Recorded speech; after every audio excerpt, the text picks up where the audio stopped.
Fala pessoal, tudo bem? Boa noite, sejam bem-vindos a mais essa transmissão ao vivo. E aí, como é que tá meu som aí? Tá saindo legal? Conseguem me ouvir bem aí? Como é que tá para vocês aí? Respondam aí no chat só para eu ter certeza que vocês conseguem me ouvir.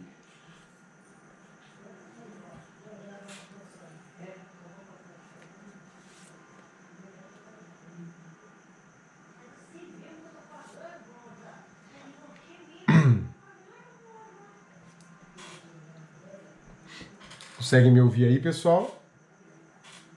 Opa, que legal! Sejam bem-vindos então, pessoal, a mais essa transmissão ao vivo, tá? Das 8h30 às 9 horas aí, para a gente fazer essa meia horinha e tentar explorar alguns conceitos interessantes do Adobe Illustrator e desenvolvimento de scripts em outros aplicativos da Adobe também, tá?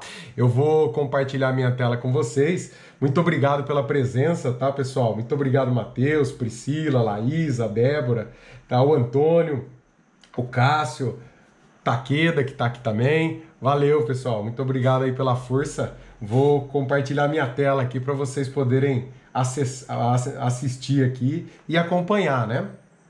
Vamos nessa.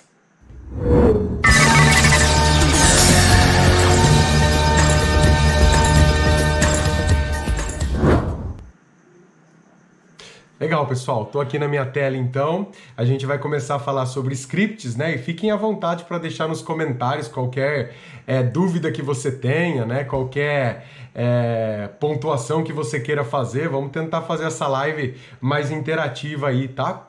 Vamos lá. A gente vai começar aqui e eu tenho a continuação. Na semana passada nós fizemos aqui esse código que ele serve para separar aqui no Illustrator as artes e aí salvá-los individualmente. Então, recapitulando aqui, né, nós colocamos em uma variável o nosso documento, nós armazenamos nessa variável chamado espaço cor o modelo de cores para poder trabalhar e daí a gente já colocou aqui, né, as nossas artes, né, que a gente quer coletar num vetor, num array, criamos a pasta de saída na área de trabalho para que possa sair, e aí a gente fez aqui um loop do tipo for para ele fazer uma interação com todas as artes que estão na minha camada, né? Então eu tenho aqui as artes na camada. Legal? E o interessante é que eu tenho aqui, né? Eu coletei os page items, são 8 elementos, e eu faço a saída deles aqui, né? Então, veja, eu vou apertar aqui o play para a gente ver o resultado disso e a gente vai tentar melhorar esse script. Tá bom? Então, ó, por enquanto, e eu não vou fazer pelo Standard Script Toolkit. Como eu tenho esse arquivo salvo, esse arquivo JSX salvo, veja, eu tenho ele aqui na minha área de trabalho e uma maneira interessante que eu posso utilizar para rodar os meus scripts é ir diretamente pelo Illustrator. Então, ó, se eu acessar o menu File, opção Scripts, eu já tenho aqui a opção Outros Scripts, né? E daí eu consigo buscar um arquivo de script, nesse caso esse arquivo JSX, vou abrir aqui e ele vai começar a executar. Então, no nosso caso, ele vai começar a exportar os arquivos que a gente tem, ok? Ele vai finalizar essa aparência de não respondendo, tá? Ele exibiu aqui um erro, na verdade, porque eu tenho um dos meus elementos aqui, ou ele está oculto, ou ele está bloqueado, a gente vai ver isso, né? Então, proposital esse erro, na verdade, e a gente vai tentar melhorar ao longo aqui os scripts, tá? Então, o que a gente vai fazer aqui para que a gente possa melhorar aí esse script, para que não ocorra esse erro, para que a gente possa ter interatividade aqui. Primeira coisa que a gente vai fazer aqui, tá? Eu vou apagar aqui os arquivos que foram gerados na pasta, tá? Primeira coisa que a gente vai fazer, opa, deixa eu só fechar aqui, tá?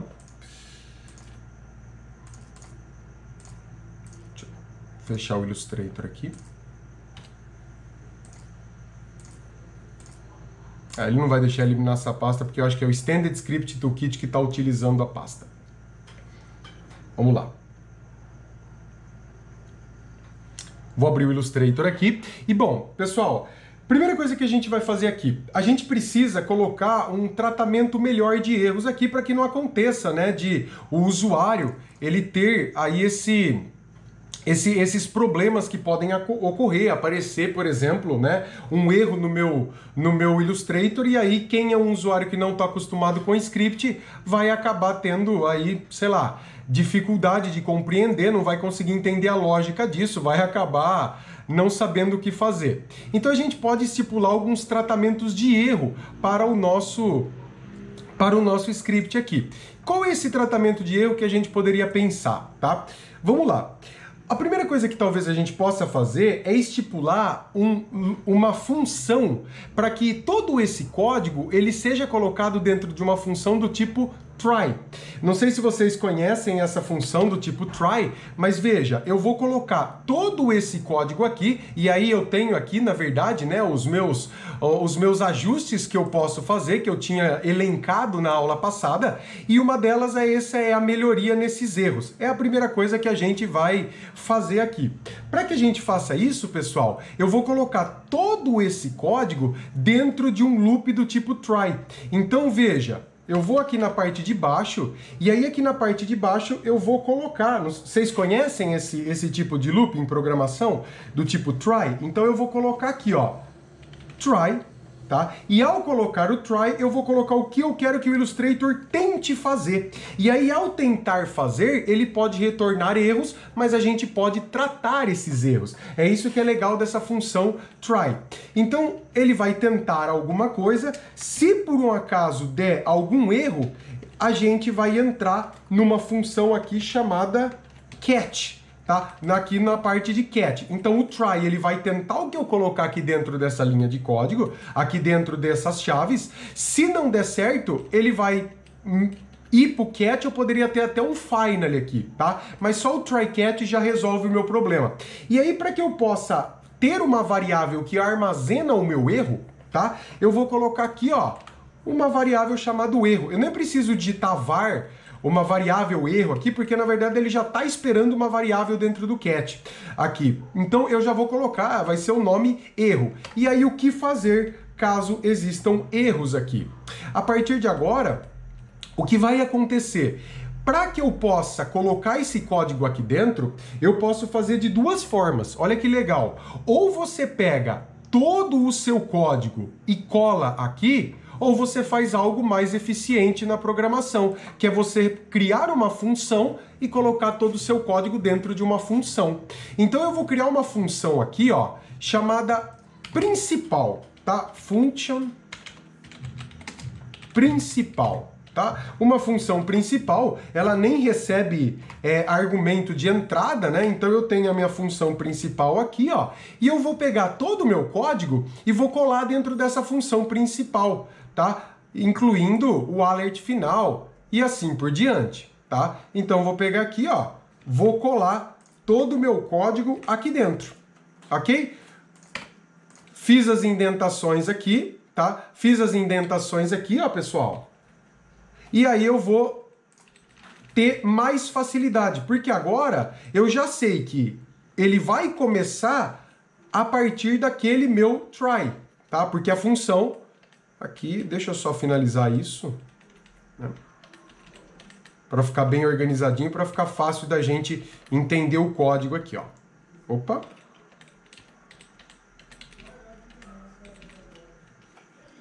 Ok? Então, veja, eu tenho o meu código aqui dentro de uma função agora chamada principal. Tanto é, ó, que se eu fechar essa função, eu consigo ver que todo o meu código está dentro dessa função principal. Ok? E é claro que se nesse momento, e aí eu poderia, nesse momento, apertar play aqui, ó, e você vai perceber que nada vai acontecer. Por que nada vai acontecer no momento que eu faço isso? Simples assim, porque na verdade eu criei a função, mas eu não chamei a função aqui no meu projeto. Então não tem nada que está acessando essa função. Então o que eu vou fazer? Aqui dentro do meu try, eu vou colocar para chamar a função principal. Tá? E aí ele vai chamar essa função principal, e aí se por um acaso ele der algum erro, tá? Ele iria para cá nesse cat, a gente poderia depurar esse erro que está acontecendo. Isso é muito legal para que a gente possa, além de tratar erros, ter mais eficiência enquanto a gente desenvolve os scripts. Na verdade, todo script que eu desenvolvo, eu coloco dentro dessa condição. Eu abro aqui um try e aí coloco uma função para ser chamada e aí eu programo sempre dentro dessa função. E nesse caso, eu chamei de função principal. Entenderam com essa lógica? Beleza? Conseguem entender, pessoal? Escrevam aí nos comentários como é que tá. Oh, Daniel Demônico, obrigado pela presença aí. Valeu, Roger, Adriano, Gabriela, Mário, ok? Valeu, pessoal, pela presença aí. Como é que tá para vocês aí? Conseguem entender essa lógica do que é o try aí? Falem comigo aí. E aqui, pessoal, eu tenho, na verdade, eu posso colocar, por exemplo, para ter qualquer erro, mas eu vou rodar esse script nesse momento e para ver o que acontece, tá? Então eu vou rodar, ele vai executar, ele vai começar a fazer, né? Vai executar com todos. Ok? Ele vai fazer aqui e aí ele vai exibir para mim aqui operação realizada com sucesso. Ele fez a operação, tá? Ele fez a operação e aí ele tem aqui, ó, eu vou chegar e eu tenho os meus arquivos, todos os meus arquivos gerados que eu pedi, tá? Mas agora vamos colocar um erro proposital, tá? Vamos colocar um erro proposital. A gente percebe que o Illustrator, a gente está pedindo para selecionar um objeto, tá? Então assim, ó, o tratamento de erros já está quase resolvido. Mas vamos colocar um erro proposital, né? Para que a gente possa perceber a importância dessa função. Daí eu vou fazer o seguinte, se ocorrer erros, no cat eu vou colocar, nesse caso, um alert, tá? Então, ó, vou colocar um alert aqui para ele me alertar e aí eu vou colocar uma mensagem aqui, ó, o seguinte erro ocorreu. Porque, na verdade, agora eu não quero ficar tratando erros, mas vale ressaltar, ó, a importância disso você poderia pegar o código de erro e aí colocar um if aqui, ó. Se o erro for tal, faça isso. Se o erro for aquele outro, execute de outra forma. Então você pode trabalhar os erros. Nesse caso, para a gente ganhar tempo aqui, a gente vai colocar só uma mensagem que um erro ocorreu, tá? Então, ó, o seguinte erro ocorreu, 2 pontos, e aí a gente vai colocar esse caractere especial que é essa barra e o N. A barra e o N, quando você coloca num string, ela significa pular linha. Olha que legal. Então eu posso colocar 2/N aqui, ó, que é nova linha. Então o seguinte erro ocorreu. Pula 2 linhas para ficar fácil, tá? Então, veja, o seguinte erro ocorreu, 2 pontos, aí eu vou concatenar, tá? Mas eu vou chamar a variável erro, chamei a variável erro, ponto, tá? Para achar uma propriedade dessa variável erro, message, ou seja, qual foi o erro que ocorreu, tá? Seguinte erro ocorreu, pula 2 linhas e me fala erro.message, que é a mensagem desse erro, ok? Daí eu vou colocar uma vírgula e o título da caixa vai ser, por exemplo, erro, tá? E aí eu vou rodar isso daqui, mas antes de eu rodar, eu vou forçar um erro para ver o que acontece aqui. Olha lá, eu vou pegar e eu sei que ele precisa copiar. Só que se eu tiver um elemento oculto, e esse vai ser, por exemplo, esse quarto elemento aqui, ou se eu tiver um elemento bloqueado, não vai dar certo executar esse script. Por que isso vai acontecer? Porque ele vai tentar selecionar, a hora que ele tentar selecionar, ele não vai achar nada para selecionar porque o elemento está oculto. Então vamos ver o que a gente pode fazer aqui, ó. A hora que eu apertar play, ele vai tentar executar, vai fazer com o primeiro, ele vai fazendo, mas vocês vão perceber que a hora que chegar no quarto elemento, ele vai ir para a parte do cat. Então, quando ele chega na parte do cat, esse caso eu exibi um alerta. Então, o seguinte erro ocorreu. E aí o erro nesse caso foi try to select locked or hidden art. Então, tentou selecionar uma arte escondida ou uma arte bloqueada. E é claro que ele erra, eu aperto OK, o script para automaticamente. Então, a gente tem aqui nesse caso uma possibilidade, e aí é claro, eu poderia pegar e colocar um if aqui, né? Se né, se a mensagem de erro, tá, for, né, igual àquela mensagem que estava descrita lá, tá, ele vai tratar esse erro dessa forma. É uma maneira que eu tenho. Quando eu escrevo meus scripts, às vezes eu percebo que tem alguns erros comuns do usuário. E aí o que eu faço? Eu começo a simular, a hora que dá um erro, eu vejo qual é a mensagem, e daí eu percebo o que pode acontecer, e daí eu tento tratar esse erro, ok? Então fica muito legal a gente fazer isso. Opa, valeu Antônio por avisar que tá dando para entender o TryCatch. Obrigado pela presença, Priscila. Oh, Felipe do Espírito Santo, esse é programador, hein? Manja das coisas, tá criando um canal lá para falar sobre desenvolvimento web, né? Então, bem legal. Valeu pela presença aí, né? Já posso até falar que eu sou programador, então já tô entendendo. Você vai perceber que eu já tô ligado em como é que faz, né? Ok. Tá? Então a gente pode tratar erro. Tá resolvido aqui, então, a maneira que a gente poderia tratar os nossos erros aqui, ok? Legal. A gente tem agora outro problema, e esse problema a gente já notificou aqui, né? É o problema de eu ter elementos que estão ocultos e elementos que estão bloqueados. Então o que eu vou fazer? Eu vou fazer simplesmente uma condição.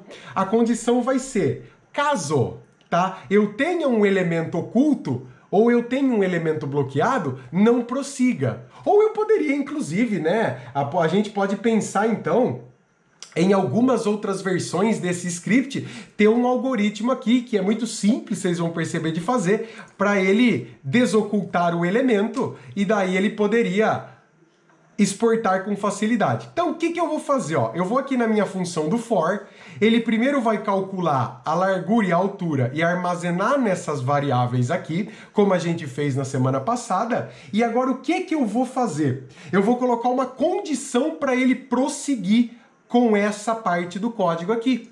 Então, o que eu vou falar? Eu vou colocar aqui, ó, se, tá? Um if aqui. Se artes G, tá? Artes G, que é o elemento que está em loop, que daquele array. Se artes G, tá? Ele estiver escondido, tá? Só que na verdade eu quero uma condição para que ele continue se por um acaso o elemento não tiver escondido. Então eu vou colocar simplesmente aqui o meu sinal de exclamação, né? E aí, se por um acaso o artes G, que é o elemento que ele está rodando, não estiver escondido, ele vai prosseguir. E aí é claro que ele vai fazer até aqui. O final do meu loop, ele está aqui, ó. Se artes G não estiver escondido, você prossegue copiando, você prossegue fazendo a seleção e assim por diante. E eu posso inclusive já aproveitar e colocar uma outra condição aqui, ó. Olha lá, eu vou colocar, se o meu artes G não estiver escondido e esses dois símbolos aqui que eu acabei de colocar significam o E, né? Se o artes G não estiver escondido e se por um acaso o artes G, tá, que é o elemento do meu vetor, a propriedade bloqueado também não estiver, então veja, se artes G não estiver escondido e se artes G não estiver bloqueado, lembrando que esse não, eu tenho que colocar esse símbolo de exclamação para ele entender que é não. Então se artes G não estiver escondido e se artes G não estiver bloqueado, continua essa parte do código aqui. Simples assim. Eu vou executar, vou salvar aqui esse meu código, eu vou executar para ver o que acontece. Então tem o elemento bloqueado e tem o elemento escondido aqui. Eu vou agora apertar play, ele vai executar, ele vai tentar fazer os loops. Provavelmente quando ele chegar no terceiro elemento, ele vai pular, porque eu estou falando que você só vai executar em elementos que não estão escondidos ou bloqueados. Veja, deu certinho. Tanto é que agora ele deu a operação realizada com sucesso. Olha que legal. E agora eu tenho sem problema nenhum. Independente da quantidade de elementos que eu tiver bloqueado ou que eu tiver escondido, ele não vai operar. Tá? Então isso é bem legal para a gente perceber. E se eu for na minha área de trabalho aqui, ó, eu tenho meus arquivos gerados e esses arquivos gerados certinho, ele pulou os elementos bloqueados e escondidos, ok? Existe então essa possibilidade, a gente já mata dois erros, o erro do bloqueado e o erro do escondido, ok? Fala, Thiago, e aí, como é que tá? Oi, Marina, hoje você conseguiu assistir, hein? Que legal, obrigado pela presença também, obrigado, Thiago. Vamos lá. Pessoal, conseguem entender essa lógica aí? Opa, e aí, Gislaine? Seja bem-vinda. Conseguem entender essa lógica, pessoal? Eu tenho, então, o código, ele está muito melhor agora porque eu tenho os meus elementos bloqueados e os meus elementos escondidos e ele está passando. Eu até poderia fazer de uma maneira diferente. Veja, se eu quisesse, tá? Se eu quisesse desbloquear o elemento ou então exibir o elemento para que eu pudesse exportar, dá certo também. Seria diferente, tá? Vou apenas simular, mas para a gente não perder tempo, eu falo de não perder tempo porque em uma próxima versão desse script, a gente vai colocar essa condição, mas numa caixa para o usuário, em que o usuário pode escolher ou não se ele quer que exporte elementos escondidos ou não. Tá? Elementos bloqueados ou não. Por enquanto eu estou pulando eles. Mas veja, seria muito fácil. Eu vou apenas simular aqui, ó, tá? Então, eu poderia colocar um se aqui, ó. Se por um acaso o meu artist.g, tá, estiver escondido, seria fácil, ó. Para eu desbloquear, para eu desocultar ele, bastaria fazer com que a propriedade artist.g, né, a propriedade hidden, escondido, ele tivesse agora o valor, desculpe, false. Ou seja, ele não estaria mais escondido. E aí ele conseguiria selecionar esse elemento, inclusive, mesmo estando escondido, ele voltaria a visibilidade dele. E aí a mesma coisa, tá? Se, por um acaso, o artist.g e a propriedade locked estiver, né, se o objeto estiver travado, então você vai destravar esse objeto. A artist.g locked recebe agora o valor false, né? Olha que legal. Então, a partir daqui, eu conseguiria, até mesmo para objetos que estão ocultos, ou até mesmo para objetos que estão na minha arte, escondidos e bloqueados, eu conseguiria fazer isso. Mas a gente deixa para falar melhor disso, para programar isso, essa condição, quando a gente criar uma caixa para o usuário. Que aí antes de rodar o script, o usuário vai lá, ele vai poder escolher o que ele quer. E aí é bem legal, né? Então a gente consegue fazer com mais facilidade, ok? Opa, boa noite, Leandro, boa noite, Vitor, sejam bem-vindos aí, ok? Pessoal, falem aí no chat como é que tá para vocês? Conseguem entender essa lógica aí? Conseguem entender o que eu tô fazendo aqui, né, em termos de programação? Vamos lá. Me avisem aí, se vocês tiverem dúvida, fiquem à vontade, tá? Para sanar essas dúvidas, a gente está aqui para tentar aprender cada vez mais, ok? Agora eu tenho, então, já resolvi, inclusive, o problema de suporte a elementos ocultos e de suporte a elementos bloqueados. A última coisa que a gente vai fazer, pelo menos hoje nessa live, é considerar a aparência do elemento em vez do tamanho vetorial. Sabe o que é isso?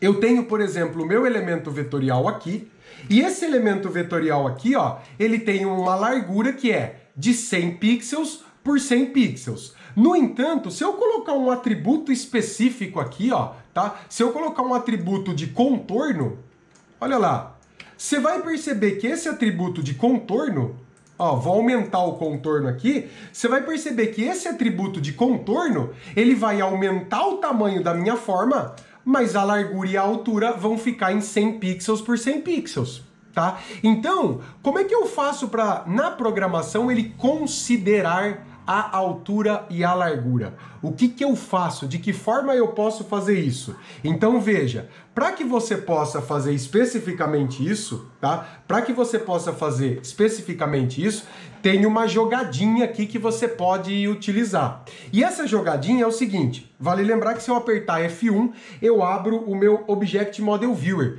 que é o modelo do meu objeto em que eu posso ver as propriedades e métodos para cada objeto que eu vou manipular. Se eu ir para o Illustrator, ó, se eu ir aqui para o Illustrator, pessoal, eu tenho lá, e vale lembrar que o que eu coletei aqui especificamente na minha na minha função para trabalhar, são os page items. Os page items. Então eu poderia procurar aqui por page items na minha lista, tá? E quando eu chegar aqui no page item, eu vou ter várias opções aqui disponíveis, tá? De propriedades e métodos. E eu posso ver, e aí você vai começar a procurar, você vai ver que não existe, tá, nenhuma propriedade do tipo largura e altura para considerar a aparência. Largura mais aparência, você não tem nenhuma propriedade que faz essa leitura. Aí você fala, cara, ferrou. Mas na verdade, se você olhar bem aqui, e a primeira vez que eu tentei fazer esse código, eu fiquei assim meio louco, porque eu precisava disso e falei, da onde eu vou tirar uma propriedade para ele ler especificamente?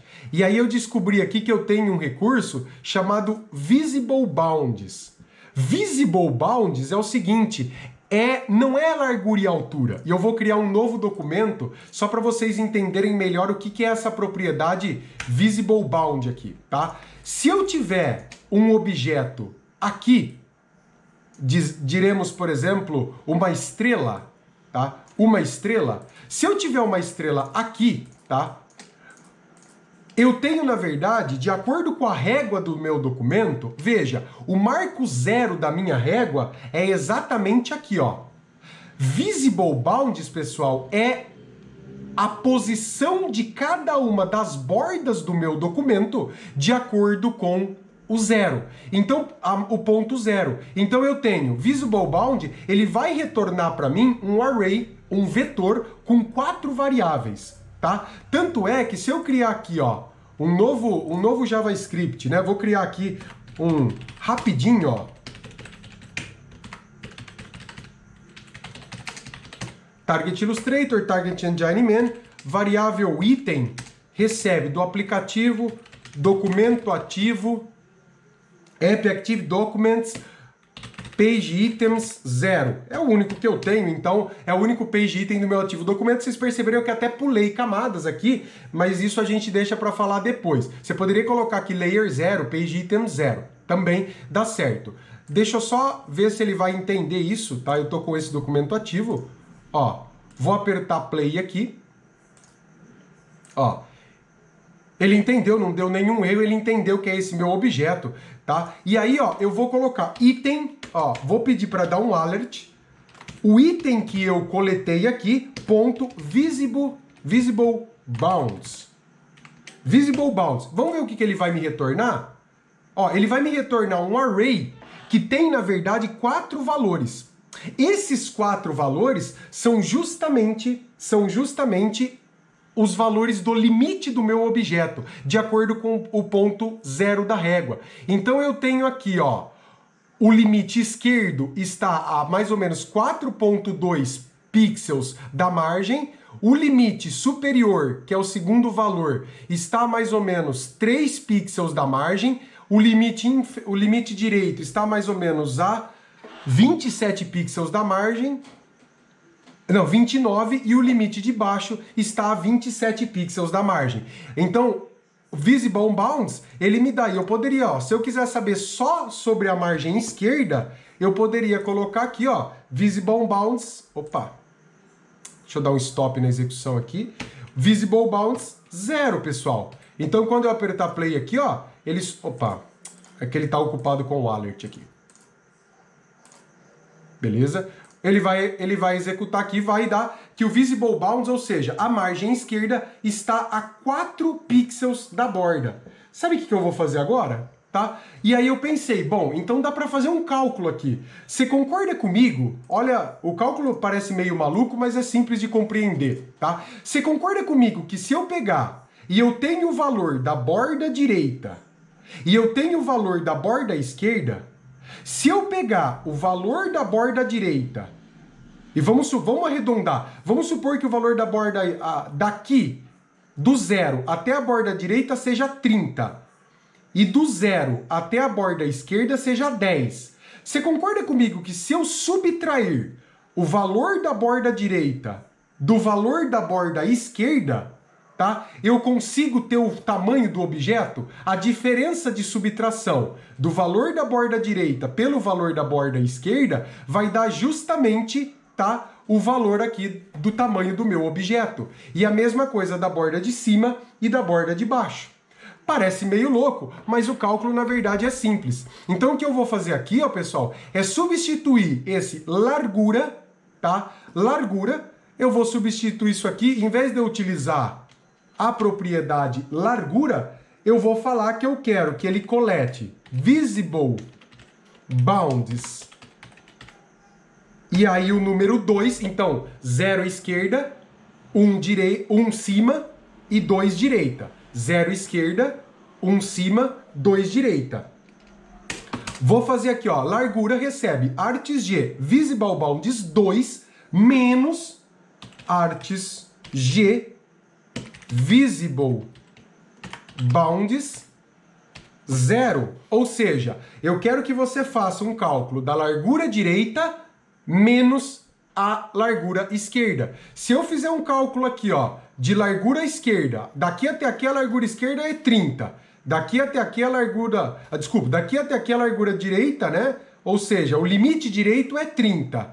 E o limite esquerdo é 10. Se eu pedir para fazer 30 menos 10, vai dar 20, que é o tamanho, né, do meu objeto. Ok? Essa é a lógica. E aí a altura vai ser artes G visible bounds, tá? E aí, ó, lembrando, agora eu quero cima e baixo. Então eu vou colocar baixo, que é o valor 3, menos artes G visible bounds 1. Artes G visible bounds 1. Então veja, agora eu estou pedindo para ele calcular a largura fazendo a subtração do limite direito menos o limite esquerdo.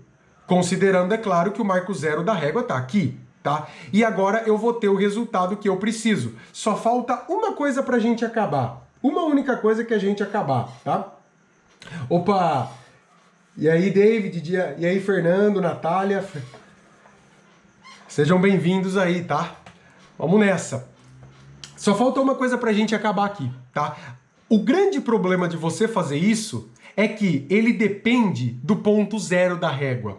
E como ele depende do ponto zero da régua, pode ser que se eu tiver aqui, ó, pra cima, o resultado de altura e largura pode me dar um valor positivo. Mas se eu tiver aqui embaixo, o resultado pode ser negativo. Quer ver? Eu vou fazer esse exemplo, ó. Pegar esse altura e largura, copiar, pegar para minha estrela aqui, ó. Obviamente, eu só vou substituir, né? Aqui, ao invés de ser artes G, vai ser item. Porque aqui eu não estou no looping. It visible bounds 2 e item visible bound 0.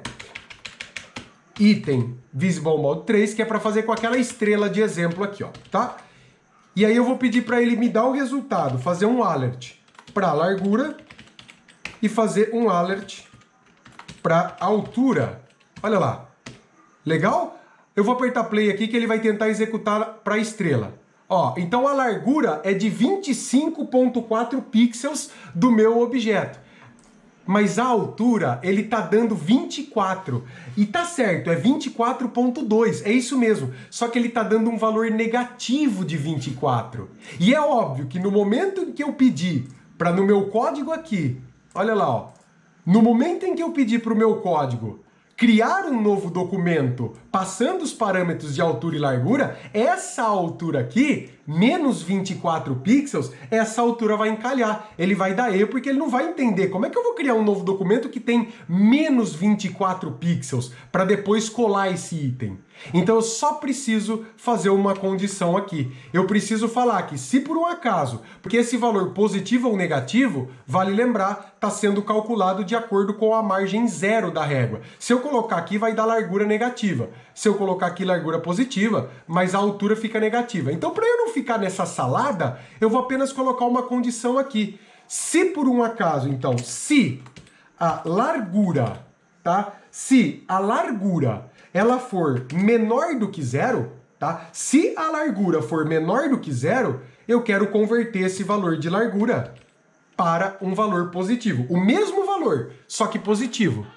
E aí, pessoal, aí é matemática, aí é cálculo matemático. Como é que eu faço para converter um valor, por exemplo, menos 25 para que ele seja mais 25? Tá? Então, existem maneiras de você fazer isso, tá? Existem algumas maneiras. Eu vou fazer dessa forma aqui. Largura recebe, tá? Então, a largura, a variável largura, recebe seu próprio valor e a gente vai fazer vezes menos 1. Porque quando a gente multiplica um valor por menos 1, e aí é um valor negativo multiplicado por menos 1, menos com menos dá mais. Então, se a largura for, por exemplo, menos 25, nessa conversão aqui já é suficiente para ela se tornar mais 25. E aí eu vou fazer também um outro if, se a altura for um valor menor do que zero, tá? Então, a altura... Aí você tem que entender um pouco de matemática, tá? Aquela aulinha de cálculo que você teve lá, né? Ela vai servir muito para agora, tá? E aí a altura recebe a altura vezes menos 1. Estou multiplicando o valor vezes menos 1, ok? Vou salvar esse código aqui, tá? Deixa esse código aqui, eu vou executar. Pode fechar esse documento aqui, eu vou executar e vamos ver o que acontece. Se ele entende essa minha propriedade aqui, tá? Vou fechar o Model Viewer também. Vamos lá, vamos executar. Então, ó, vou apertar Play aqui, ele vai tentar executar e ele vai criar perfeitamente os documentos. Só que agora, vocês vão perceber que no momento em que ele fazer da lupa, no momento em que ele fizer especificamente da lupa, olha lá, ele vai dar a operação realizada com sucesso, mas se eu abrir, ó, nos meus documentos gerados, se eu abrir aquela lupa, veja, olha que legal. O documento ele não foi criado com 100 pixels. O documento ele foi criado com 109 pixels por 109 pixels. Ou seja, ele já considerou o tamanho exato do meu documento com a inclusão da minha aparência visual do objeto. Então esse é o código. É um pouco mais difícil de eu realizar esse código, mas aí a gente consegue chegar ao resultado que a gente quer. Então o cálculo de largura vai utilizar uma subtração do limite direito menos o limite esquerdo de acordo com o ponto zero da régua. E a altura vai utilizar uma subtração do limite de baixo menos o limite de cima.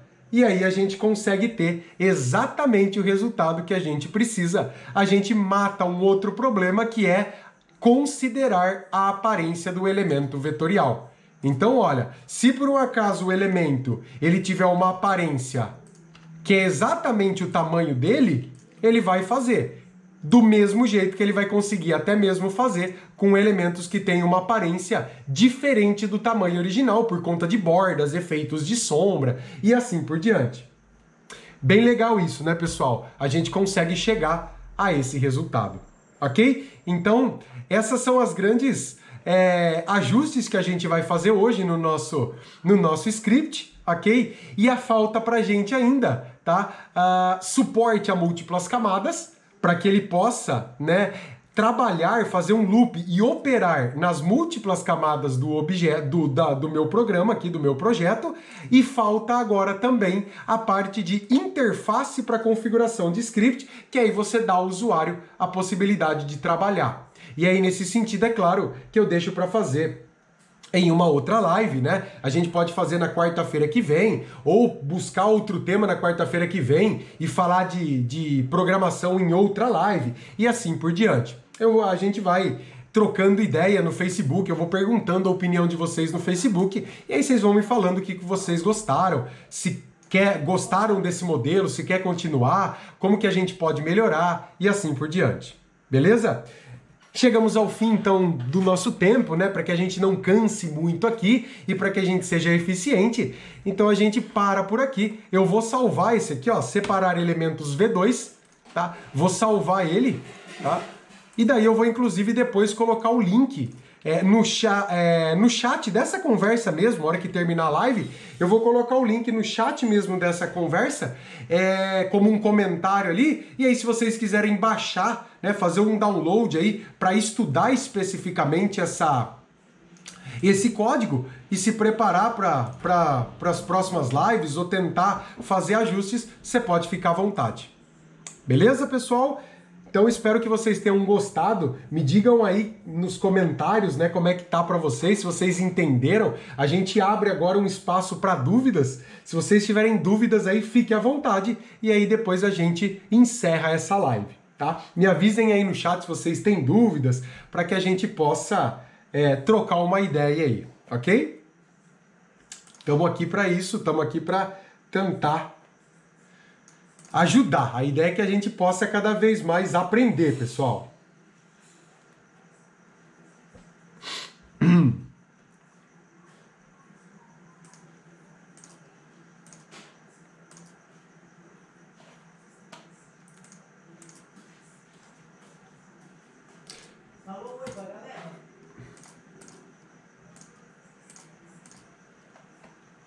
Opa, valeu. Muito obrigado, Ana. Muito obrigado pelo elogio aí. Antônio, eu vou disponibilizar sim o código, né, aí para estudar, né, o código para estudo, para vocês poderem dar uma olhada em como tá ficando, ok?